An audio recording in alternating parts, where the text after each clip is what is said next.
calls, no messages. Nothing but junk mail and overdue bills to keep me company. Seems nobody wants to hire a real private dick anymore, a professional like me. A guy who does the detective work nobody else wants to do. A guy who wears hats and walks around in a black and white world. I began contemplating a more profitable line of work, like politics. We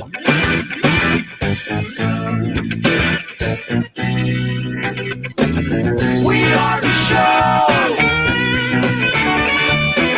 you want to know. It's time to talk to you. All right, folks. Good afternoon. Welcome to the Monday edition of the Joe Mangiacotti Show here on AM 830 WCRN.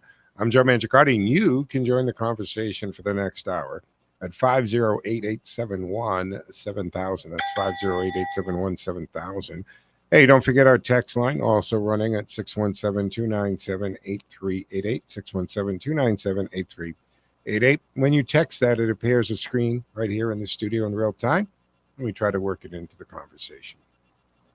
And we are streaming 24/7 on the TuneIn app like thousands of other radio stations do. So just go to TuneIn if you don't have it. Seconds to download it. Punch in WCRN. You'll see our cool logo. Do me a favor, hit the like button, and then we're easy to find, and we know you're there as well. Tell Alexa to play WCRN. She'll do that, no questions asked. Now, I do stream the show from the Cameo studios as well as the WCRN palatial but not overly ostentatious studios in Westboro, as I am doing today. So you can go to our Facebook page, WCRN Facebook page or YouTube channel, or my social media platforms at Joe Mangi Show, M-A-N-G-I. So that'd be Facebook, X, Twitch TV, LinkedIn profile, and we do stream live to Rumble, whole page there, as well as at joemangishow.com. So that's a little bit of the housekeeping today. Behind the glass, flying the board, he'll get you set up and into the studio for two-way talk and conversation. And lines are open and available. 508-871-7000. So obviously, the weekend, everything since the 10th and the assassination of Charlie Kirk has been a roller coaster ride and emotional. And just yesterday, on the 21st, Sunday, the memorial service for Charlie Kirk, founder of Turning Point, co-founder there of TPUSA, was held at the State Farm Stadium in Glendale, Arizona. The event attracted over 200,000. So they filled up the State Farm arena. Then they filled up the Overflow arena. I think a hockey team plays there. Plus, there were people outside. Turning Point had over 100,000 people streaming it. We don't know all the numbers yet for other streaming sources and news. This was a very significant memorial and funeral.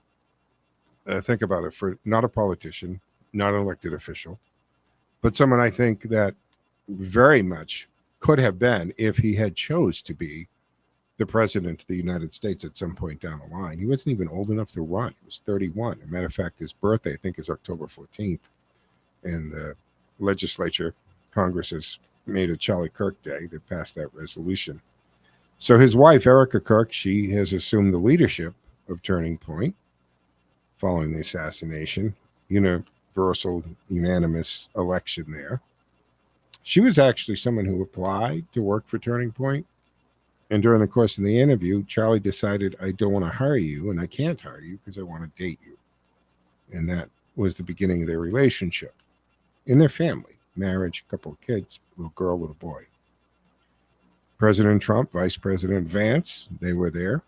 They pledged to uphold Charlie's conservative legacy. I watched most of it. I had it on the TVs. I was getting stuff done around the house, and a lot of religious overtone, references made to revival.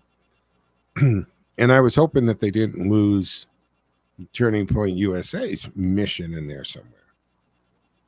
And that was to promote and spread conservative ideals. And I think religion, is a very personal thing. And whatever your God is, Catholic, Christian, Jew, Buddha, Hindu, whatever it is. And I think that's up to us as individuals to do our own spiritual journey. And I don't know if we should be lecturing people that they must follow this religion or they must do this. But The idea of the Constitution and libertarian values and conservative values and those things that separate Western culture are things that we can promote and we can talk about. And it's not lecturing. When we talk about the Constitution, it's fact. It's in black and white. It's the blueprint for the country. It's the owner's manual for the country. And you can debate what the founding fathers did, sure. And we can debate laws. We can debate SCOTUS decisions. But that's the social compact that we live by. And when those norms are broken, this is when we have trouble. And I agree with Charlie Kirk tremendously. The answer to the problems are always more dialogue, not less dialogue. More dialogue. And it seems that the far left, they don't want the dialogue, because when they're presented with reasonable point-by-point discussion, usually their belief system crumbles because it's based on feelings and what they want. And quite frankly, oftentimes I see assessments that I don't understand how they got there. I'd like to see the thought process on why you think these things. And more when I go, and obviously like everyone else, I've gone back and watched a lot of the Charlie Kirk college, prove me wrong things under the tent. Not that you can't not find them just by going on social media. They're being shared and put into all our algorithms right now. But you see, these are college students. I watched a bio student go at it with Charlie Kirk yesterday, I think it was, when I watched it, not when this happened. And his reasoning was about abortion and life, that life doesn't begin till, we're conscious. In his estimation, now this is a biomed student who didn't think that happened until you could speak. So what's that, 1.5, 2 years old when a baby starts to speak? And Charlie asked him straight out, so at 9 months, if I wanted to terminate the life of this baby because they're not speaking it, would that be okay? And he actually answered, yes, it would be. So that's what he was dealing with sometimes at these campuses. Yeah, that bad. So Turning Point USA has experienced this massive surge in its interest from the students post the memorial, post the assassination, actually.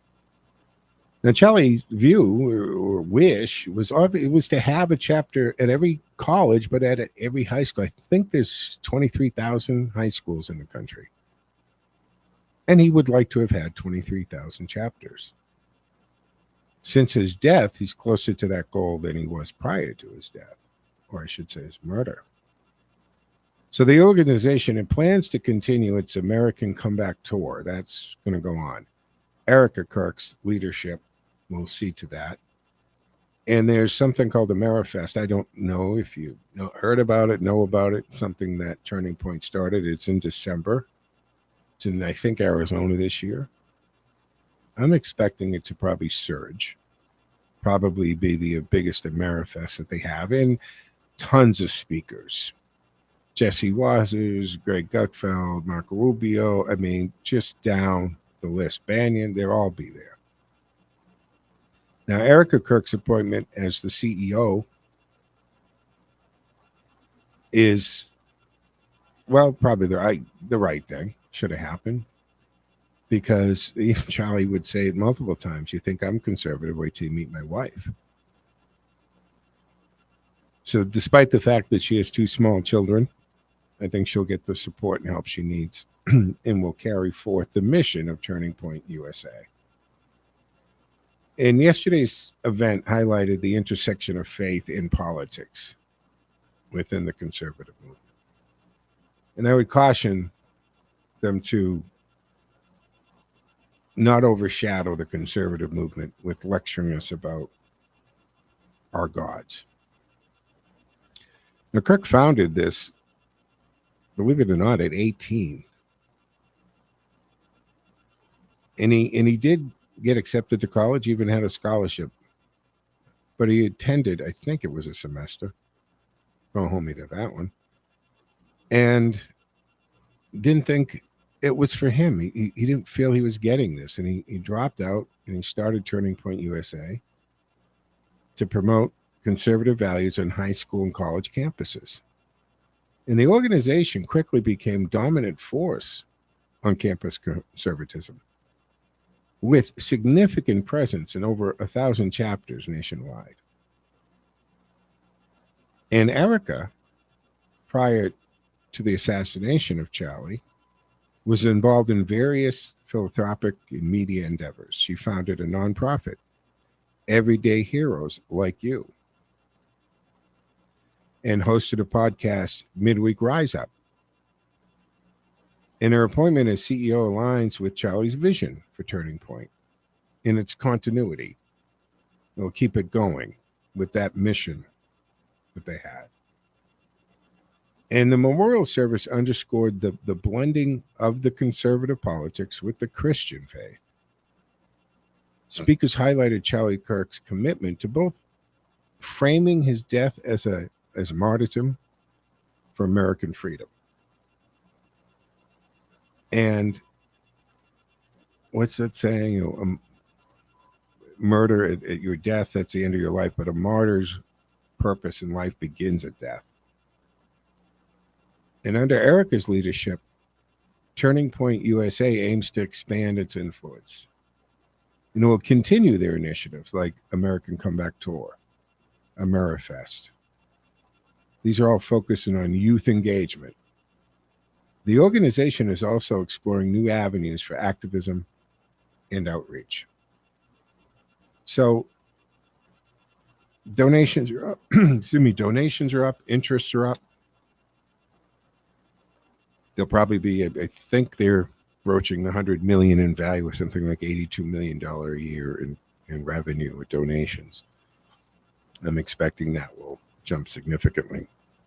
But folks, we have to take our first break here on the Monday edition of the Joe Mangiacotti Show at AM 830 WCRN.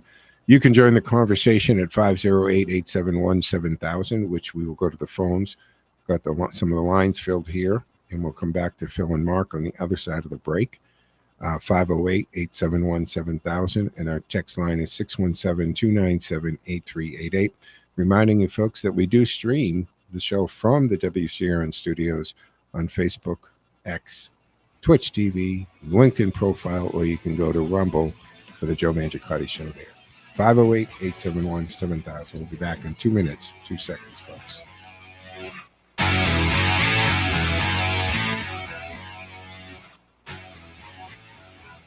Attention podcast enthusiasts. Are you tired of recording in cramped, poorly equipped rooms? Use WCRN Radio Studios. Our state-of-the-art facilities and experienced technicians will elevate your podcasts to new heights. With soundproofing, high-quality microphones, and advanced editing software, you'll sound like a pro in no time. Record in WCRN Radio Studios and bring your podcasts to life. Simply visit WCRNradio.com and click the podcast link. That's WCRNradio.com. Hi, folks. This is Mike Stacey, head professional at Norton Country Club, welcoming you to the start of the 2025 golf season. Norton Country Club is a championship 18-hole golf course located just minutes off of 495. The course came through the winter grid, and we're open for daily fee, as well as having membership opportunities and outings available. Our clubhouse is a great venue for your wedding or group gathering needs. If you're interested, call 508-285-2400, extension 1 for events, or 103 for golf, as well as nortoncountryclub.com. Hope to see you out there. We invite you to listen to the Jesus is Our Shepherd broadcast with Pastor Ray McMahon. And I also believe the judgments of the Lord are true and righteous altogether. I believe that the fear of the Lord is clean, enduring forever. I believe Paul was right when he told Timothy. That's Pastor Ray McMahon with the Jesus is Our Shepherd broadcast right here on this station. Jesus is Our Shepherd airs every Sunday at noon right here on 830 WCRN. Hi, I'm Dr. Eddie Arus with the Vascular Care Group. If knee pain is making everyday activities feel like a struggle, and you've been told your only option for relief is major surgery, think again. Genicular artery embolization is a non-surgical outpatient treatment that can dramatically reduce pain and improve mobility. It targets the inflammation that's causing your arthritis knee pain, and best of all, is performed right in our office.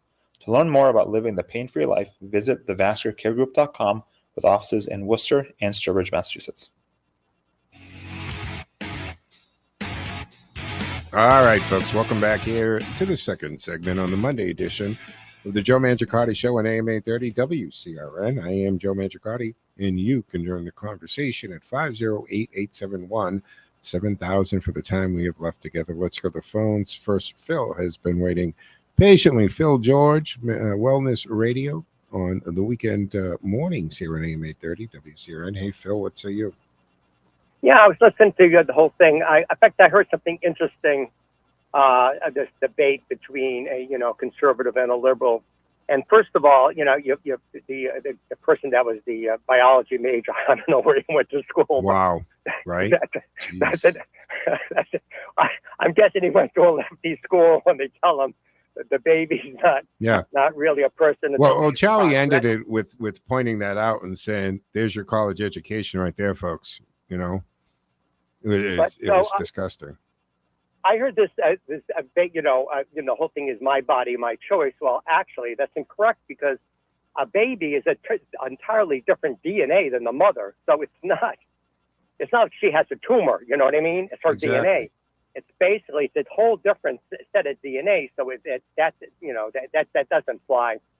The other issue is consider. It used to be at one time because I used to work in a hospital. At one time, the person was considered dead when the heart stopped. But now the new criteria is when they have no more brain activity, when they're basically brain dead, because they can keep you alive, they can put you on a ventilator and life support. But I mean, you're not coming back. You know what I mean? Yep. So normally they say, okay, we can keep your loved one alive forever, but they're never coming back. So now it's brain dead. So you can make the argument when does the fetus actually become a person? That's almost an impossible argument to make, because they start forming neurons pretty quickly. So you have brain activity, pretty soon into development. So if you're using brain activity, then that person is going to be alive when you can basically do an EEG on them. The other thing that's how old is the fetus typically when that can happen? I have no idea. I'd have to look that up. That's a good question. You'll have to look that up. But it's at some point you have. In fact, a lot of people don't know this.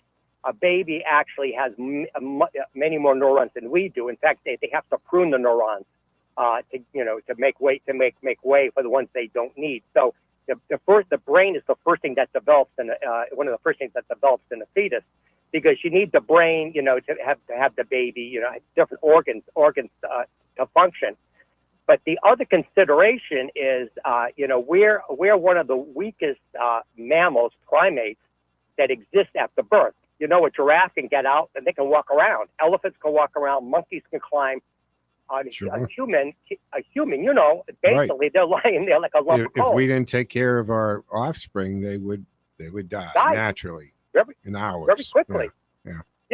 And I think for a while there, I think Clinton or Obama wanted the mother to have the choice after the baby was born, Joe, to put him in another room and let him die. Did you hear that one?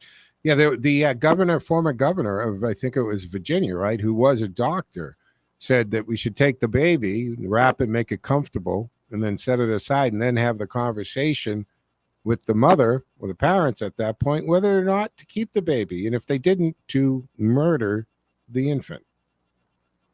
Right. That was an actual elected politician that had that point of view.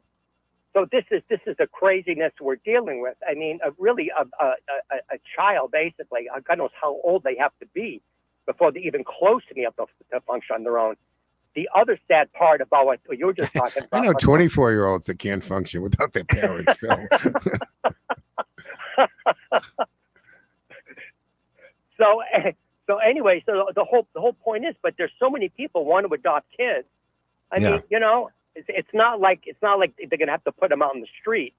But again, at what point, is the person alive? That's a very, very that's a tough question. But again, the medical definition, Joe, is brain activity. Sure. That's really what it comes down to. I think that the most reasonable, prudent person would agree that certainly by the third trimester, it is a viable human being. And there have been babies, premature born babies that have lived long before they were naturally going to be born. So I think the reasonable, prudent person would say, look, third trimester, definitely. This full-term abortion turns my stomach. Right. No, I agree, and that's happened. Like you say, by the third trimester, they basically, a lot of them can still survive. So, Sure. But again, my body, my choice. It doesn't hold water, Joe, because it's not their DNA. It's not a tumor coming out of them. It's a separate entity. Yeah. Yeah. There was another discussion I watched that he did at the college, and this female student was trying to explain to Charlie that the fetus is just a clump of cells. And when Charlie shot back, you're a clump of cells, I'm a clump of cells, we're all a clump of cells. She had this expression like, oh my God, I can't believe you said that. Although that was her justification for aborting a fetus.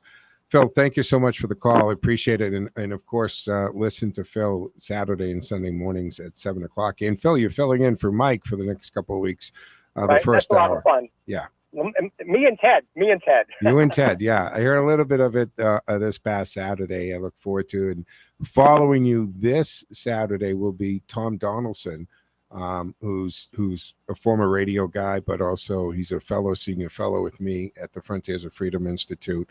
And people hear him on a regular basis on the weekly report. So he'll fill in the last 2 hours of Mike on this Saturday. Phil, thank you for the call. Okay. Thanks, Joe. All right, folks. 508-871-7000. Lines are open and available here as we progress with the Monday edition of the Joe Mangiacotti Show on AM 830 WCRN. Reminding folks you can listen and watch if you'd like to do it on Facebook, X, Twitch TV, LinkedIn profile, or at Rumble. You're welcome to do that. Let's go to the phones. Mark has been waiting patiently. Hey, Mark, what say you?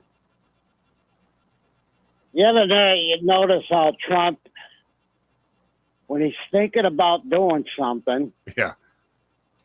he'll put out a floater, what they call in marketing a floater. Yeah. And he'll monitor everything to see how many hits he gets, likes, dislikes, right? Then he'll calculate how the public in advance is going to react to what he's thinking about doing beforehand because he put out the floater, okay? Yeah. True. So he put out something this morning. I think it's a floater. And apparently, I can't quote him verbatim, but he said that he tried to make a deal with the Taliban in Afghanistan to like, hey, guys, we want our air base back and we want to. Yeah, Bergam Air Force Base. He's been teasing that for a few days. Yeah, but I'm not done yet. So anyways, he says, we want it back, and we're willing to make a deal. Let's make a deal. And the Taliban, apparently, he goes on to say, totally, like gave him the finger and said, no way, Jose. So that being said, I think it won't be out of the realm of possibilities if sometime in the near future you hear of a multi-task force of the U.S. military going into Afghanistan and resecuring Bagram Bergam, Air Base in Afghanistan. Sometime in the not near future. Yeah. Mark, I agree with you 100%. He's been teasing it for a few days. My feeling on that is it would basically be a repossession as far as I'm concerned. And the fact that we gave it up was beyond asinine in the first place. I mean, seriously, out of all of the stupid things and absolutely idiotic moves made during the Biden administration, on top of the evacuation, how it was handled, getting out of Afghanistan and on that day, using the airport in the middle of Kabul. I mean, that was who made these decisions, and somebody at the Pentagon should be losing their stars, should be losing their grades, should be losing maybe their career. It was so stupid. We had Bagram Air Force Base, as Trump has pointed out many times, is about 20 miles from where the nuclear weapons are made in China. China's border is not far from this. This was a natural, perfect base in the sense that it was in the middle of the desert. You couldn't approach this base from any direction for tens of miles. Flat land, can see you coming. It had multiple airstrips, underground fuel tanks, an air traffic control tower, 3 prisons, barracks, housing, general stores, medical hospital. It was a massive city in the middle of the desert, and it belonged to the United States Air Force. And it still does. And it still does. When we release any kind of military or civilian services or equipment from the possession of the United States, there needs to be something like a treaty signed. So we still own the place, guys. That's what I'm saying. So this is a repossession. It would be the eviction of the squatters, as far as I'm concerned. So on Mark's point, do not be surprised when it's announced that the United States has taken possession of our own Air Force Base again. And it can be done probably very quickly. I'm not sure it'd be done without any casualties or, collateral damage, but it can be done. And here's the thing. Once we do repossess it, it is a perfect base strategically for the region to have. We'll hold it for as long as we want to hold it, considering that we can fly our own aircraft into it. We can maintain fighters there. And remember, and I know I said this before and I'm against the clock, but the withdrawal under Trump, the first Trump term, the withdrawal, and he said this to the Taliban leaders, we don't want to be here. We're going to pull out of here, but we're going to do it on our rate, our terms, our conditions, and you're going to deal with it. And you're not going to harm the hair on an American head, because I know where you all live. And that he wanted to maintain a force there. And he wanted a 2-to-1 ratio for every American soldier to NATO, 2,500 American soldiers, 5,000 NATO soldiers with a 7,500 contingency at Reagan. So anyway, got to take the break. We'll be back in 10, folks. So stick with us. Back on the other side.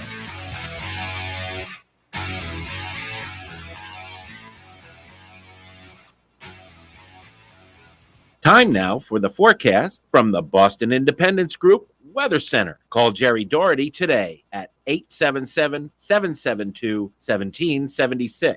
Retirement is within reach. I'm meteorologist Sherry Spear, and here's the latest Boston 25 weather on Radio 830 WCRN. First day of fall starting with some partly to mostly sunny skies and highs in the lower 70s. We're going to trade those 70s in for 80s tomorrow. It's actually going to be warm and humid for your Tuesday plans with some increasing clouds leading to some nighttime showers that last through Wednesday morning. I'm meteorologist Sherry Spear, and you can hear Boston 25 live for the morning drive weekdays on AM 830 WCRN. More live and local radio is next. Stay tuned to Radio Central, 830 WCRN.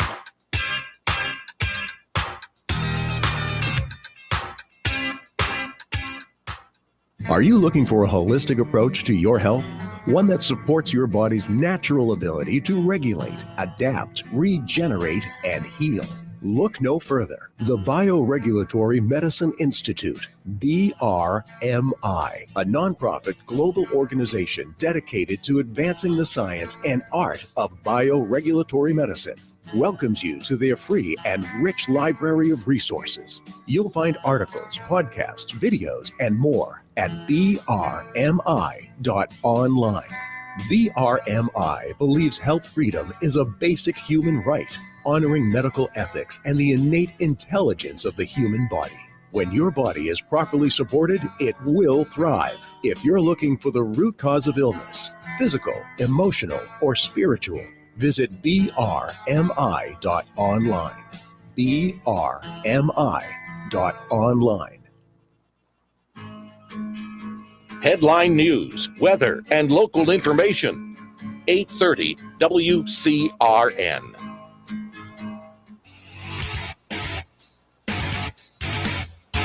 All right, folks, welcome back to the second half of the Monday afternoon edition here of the Joe Mangiacotti Show on AM 830 WCRN. Radio Central, 508-871-7000 to join the conversation. That is 508-871-7000. Lines are open and available. Don't forget the text line, 617-297-8388. Let me go to the phone lines. Ken's waiting patiently. Hey, Ken, what say you? Good afternoon, Joe. With all of what happened yesterday, I think people need a little bit of a history lesson of Charlie Kirk and how he came about being so popular. He actually had a predecessor for what he became most popular for. His organization started, I believe, 2013 or 12, thereabouts. But he's best known for challenging liberals to change his mind. Well, he wasn't. Yeah, the prove first me one. wrong tours. He Or even prove me had that wrong. on the tents all the time. Yeah. It was Stephen Crowder in 2015 that really got that started. I'm not sure if you're aware of that. Yeah. Stephen Crowder, he had a podcast, and he still did does. some of the, he still does. Oh, And no. He's the first one who really, he came out with a card table, and he would list the issue and would have kids just come up to talk to him. So the format that Charlie last year. was borrowed from Crowder? Absolutely. Okay. So basically what happened with Crowder is he was like 99% politics. He was sent the conservative message, no doubt about that. And he was getting a lot of that. And it basically burnt out over 2-3 years because he got so many threats. He was being attacked. And basically handed over the baton to that type of an idea. Basically, Charlie saw what Stephen was being successful at and said, I think I can do you even better. And he did. No ifs, ands, or buts. Mm. And within that process, in the late 1728 period, it's when Charlie gave his own version of what Stephen started, which was more of a Christian-based faith infusion of the conservative message. So I think a lot of people are thinking, oh, Charlie, conservative. No. It was a fusion of Christianity, which his wife Erica is even a stronger version of it. We Yeah. saw that yesterday. Now, for people who live in New England, particularly Massachusetts, they're somewhat offended by that. Why he's throwing church in front of us?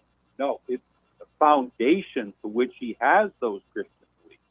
And it's that foundation that's inspiring people throughout the world, whereby she's going to be a speaker like she was yesterday on periodic basis, and she's going to be the biggest voice in the world because of that, because of the vacuous hearts that people have. Their souls are empty with the secular Marxism that we've been pummeled with by academia and other foundations that has just wreaked its havoc, whether it be in Nashville, New Hampshire Saturday night, or some sorts of other places. Right. So it's a massive revival. Yes, we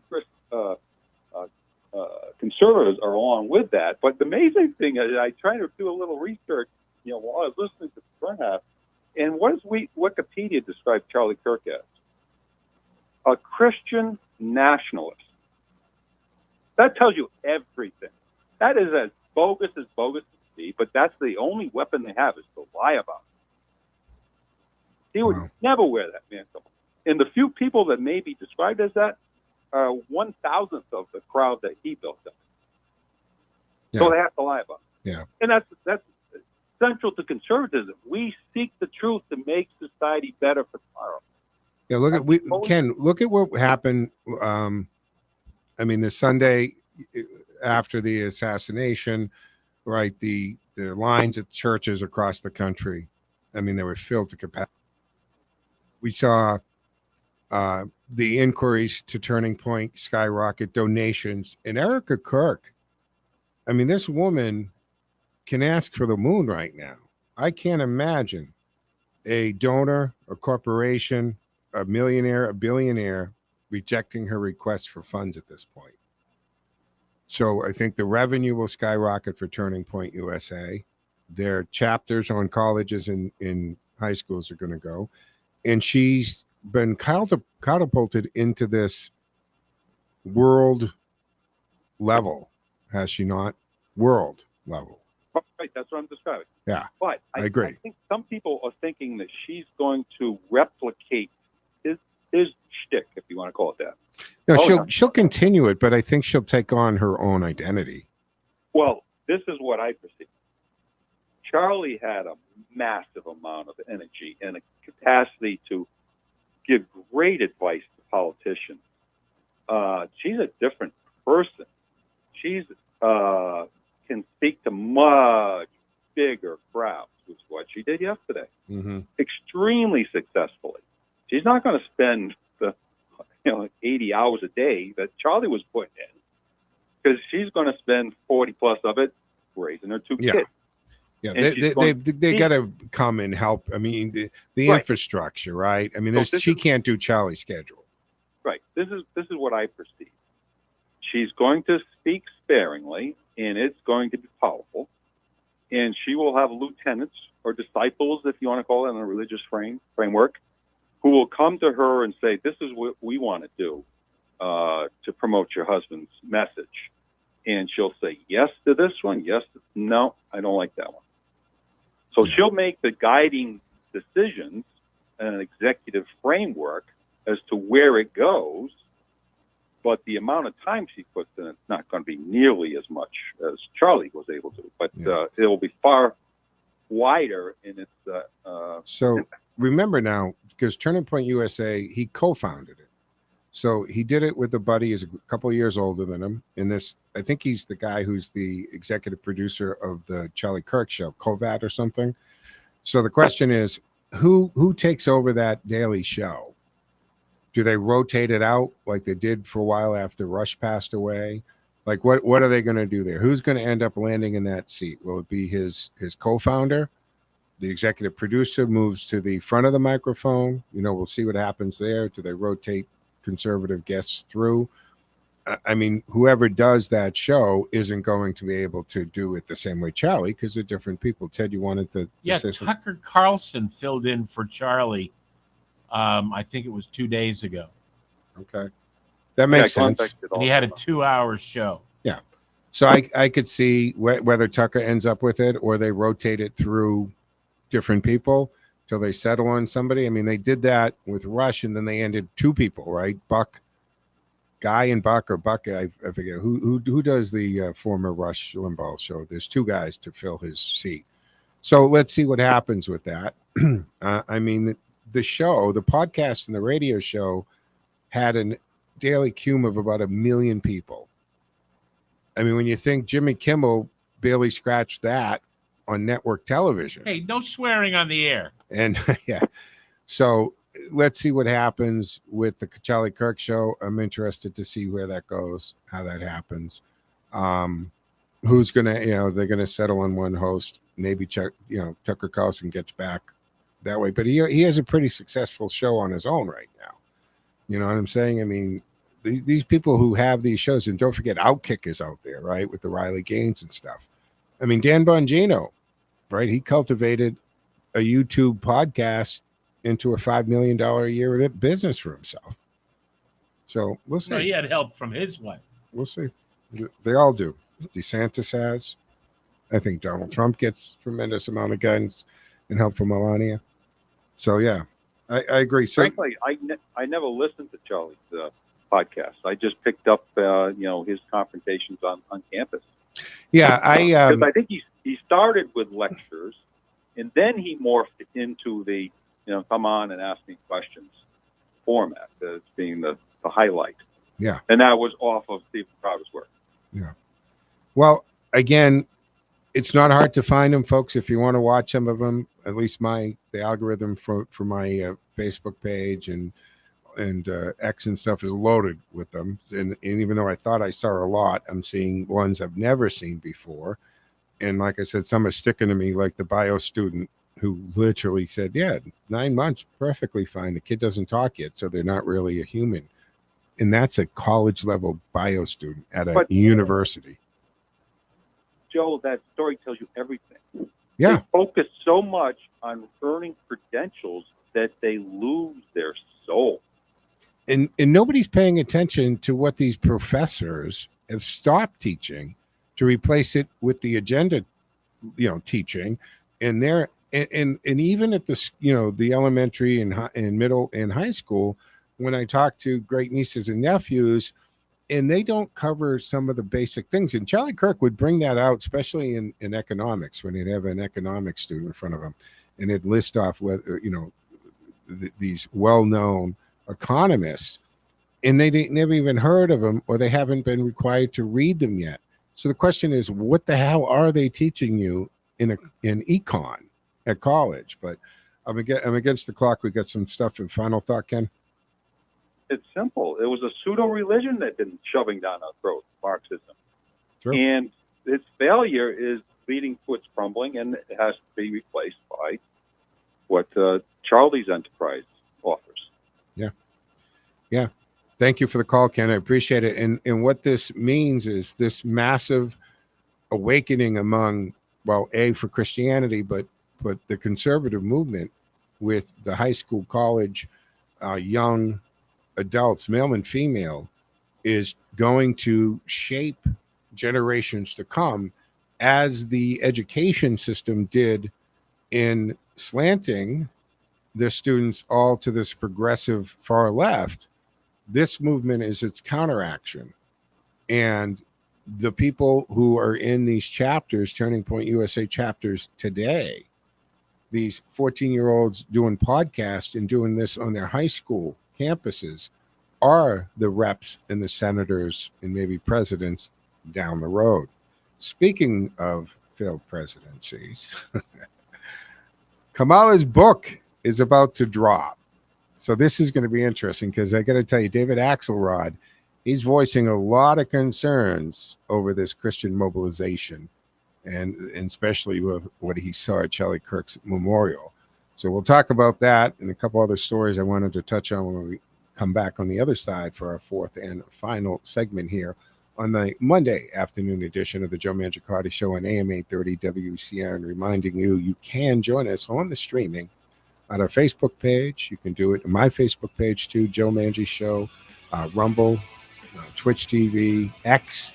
Just go to it. But we'll be back in 2 minutes, 2 seconds for fourth and final.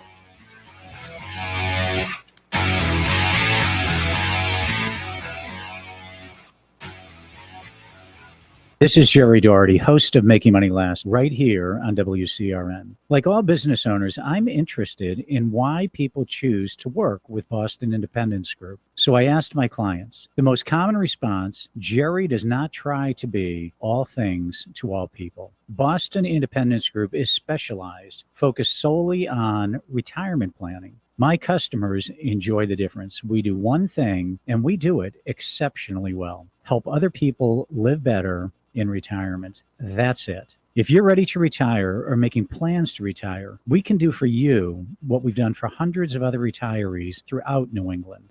Live better in retirement. Just give me a call. I'll show you how. My toll-free number is 877-772-1776. Again, that number is 877-772-1776. And you can visit us on the web at bostonindependencegroup.com. bostonindependencegroup.com. Dr. Satya Mitra has journeyed from a childhood of poverty and homelessness to a successful career as a financial advisor, motivational speaker, and community leader. Now inspired by his guru, he uses his experiences to positively affect the lives of underprivileged people. We strive to house our blindness, poverty, homelessness, female empowerment, and good citizenship initiatives within the Joy Guru Humanitarian Center. If you wish to contribute or know deserving persons or initiatives that could use our assistance, please contact us at 641-8441. No one cares more about quality and keeping customers happy than Good as Gold coffee service. For over 45 years, Good as Gold has been privileged to be the preferred coffee supplier of some of the area's finest businesses. Isn't it time for you to make Good as Gold your coffee service? Whether you enjoy freshly roasted coffee beans, pre-measured packs, or single cup solutions, Good as Gold coffee has the perfect solution for every size business. Call Good as Gold Coffee today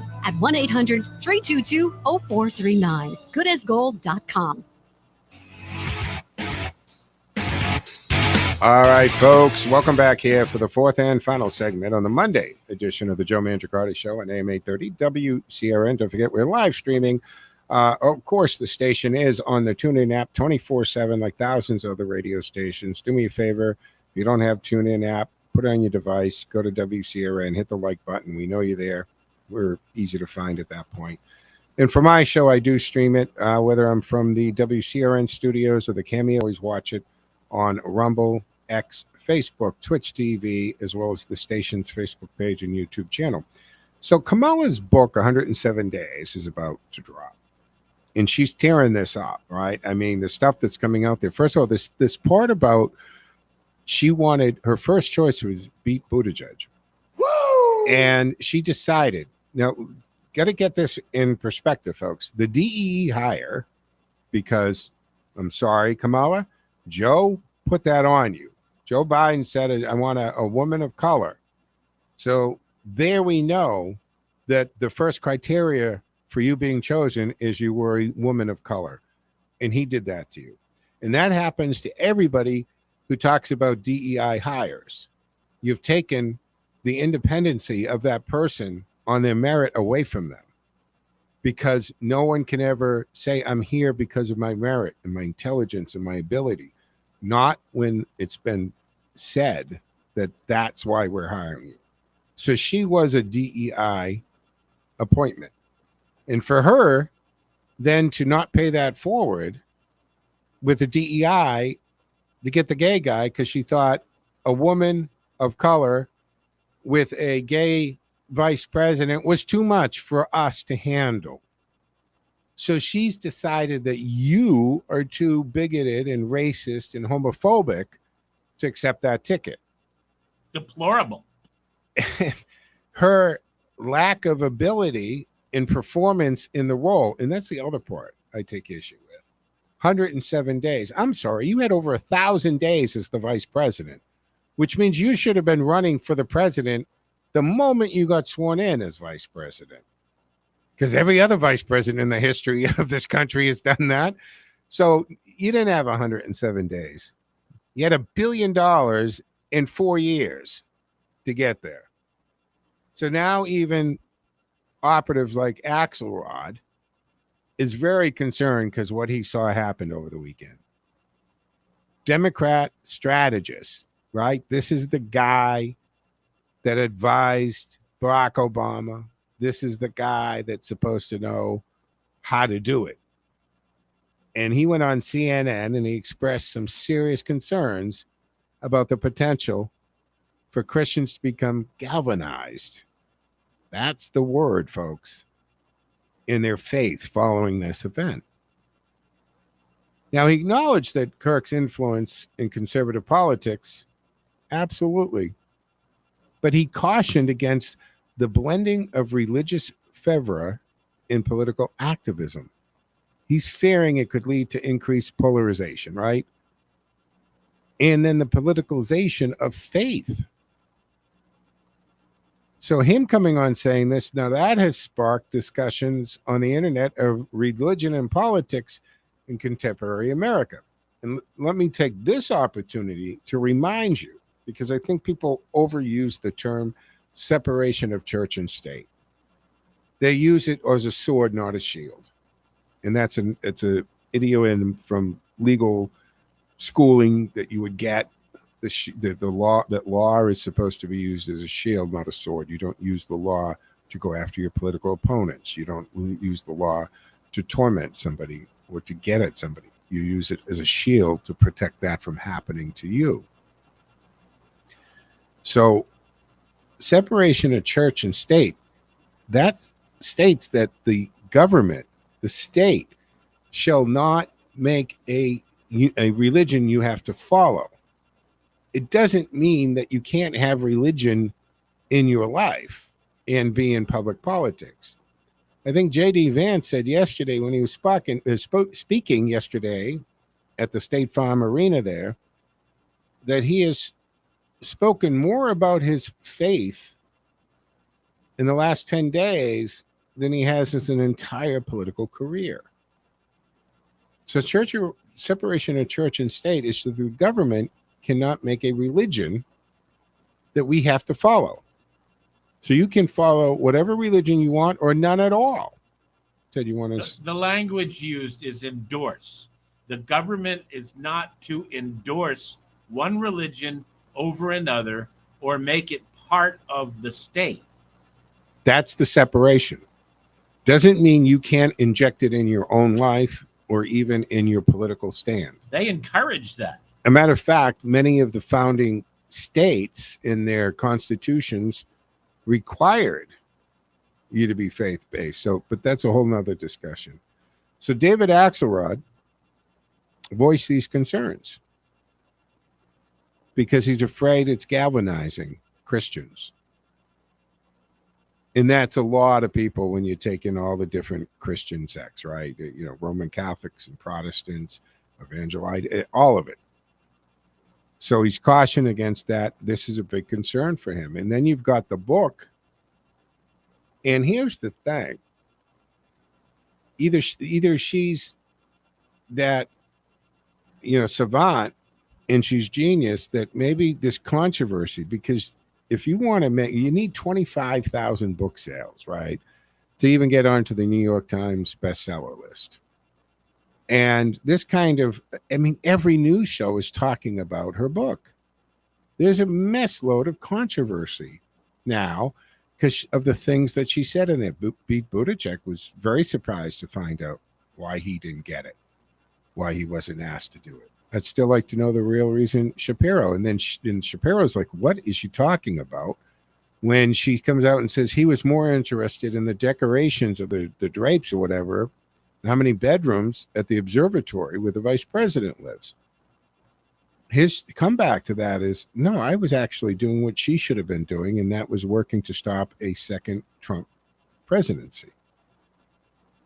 But this controversy is probably going to spike the book sales, which is what she wants to happen in the first place. So the publisher, I'm sure, is thrilled about the fact that every news show and talking head, as we sit here on this show and talk about her book. Still doesn't mean I'm going to buy it. I'm going to hear enough about it through everyone else. So Axelrod's remarks reflect a broader concern among some liberals about the increasing visibility of Christian nationalism within conservative politics in the blending of religious identity with political ideology. But that lends itself to raising the questions, right? The role of faith in public life, the potential for increased societal division. But again, remember what the separation of church and state clause says. State just can't make a religion we have to follow. Or as Ted said, endorse it. So we'll watch this. We'll see what happens with this. Can I add one thing? Sure. I think what our liberal friends are most afraid of when it comes to the word they used was galvanized, the Christian right, I think was the way they said it. I don't think that's what they're concerned with. They're concerned with the fact that if you criticize Charlie Kirk and say he was a hater or a fearmonger, what those people are saying is that they're on the side of the shooter. And they're going to be equated with a murderer. Mm-hmm. And I really think that's what they're afraid of. But they've done this in so many cases. And they just keep doing it. And they just keep doing it. And it's like it's beyond them to be able to say, that was a horrible thing. I condemn that action. And now what I see the far left trying to do with this particular Charlie Kirk situation is they're trying to frame it that this wasn't political or anything. This was this Robinson thought that or felt that he was defending his trans lover in some way, that this was going to protect him. And anybody who talks about Charlie Kirk's division in hatred, please, to me, you must be speaking from a point of ignorance because you haven't listened to his debates. Go watch them. They're plentiful. As I've said multiple times already, it's not hard to find them and find where the hate is, because he takes his opinion and his view and his interpretation and he lays his argument out, and you're allowed to take it or you're allowed to refute it. I've yet to see too many people that are able to pick his stand apart and make their point in a logical, common sense manner that comes with it. Before we run out of time, obviously what happened at Sky Meadow Country Club in Nashua, New Hampshire was atrocious. Saturday night around 8 o'clock at the Sky Meadow Country Club, this Robert Stephen Desars lost his life, 59-year-old man who was protecting his wife and daughter as this shooter came in. And Hunter Nadeau, 23 years old, apparently a former employee of the Sky Meadow Country Club. He left like a year ago. They got him within a half hour of the shooting in a nearby neighborhood. This is, again, it's a mental illness or a mental health issue, I should say, not mental health issue that we have going on here. A reasonable, prudent person doesn't come back to a place they got fired from or let go from a year ago and randomly shoot this place up. As far as I can tell, in all of the articles and reports I've seen on this, there's no connection between Robert Desars and this animal. So he's innocent life taken for whatever this kid's hang-up is, but they've got him. Other people got wounded. The condition of the wounded, the two that got shot too, kind of unknown, one in critical but stable condition. Anyway, we'll see it in the news. We'll hear more about it, how to mention it, but we're against the clock here. I have a voter fraud story. I'll touch on that one tomorrow because, I like to share all the time that somebody gets arrested or busted for voter fraud because it's absolutely disgusting. Day edition of the Joe Mangiacotti Show on AM 830 WCRN. Back tomorrow afternoon, same bat time, same bat channel, 1 o'clock on AM 830 WCRN. Follow me on my social media platforms at Joe Mangi Show, MANGI, Joe Mangi Show. That will do it for today, folks. Enjoy the rest of your Monday. Joe out.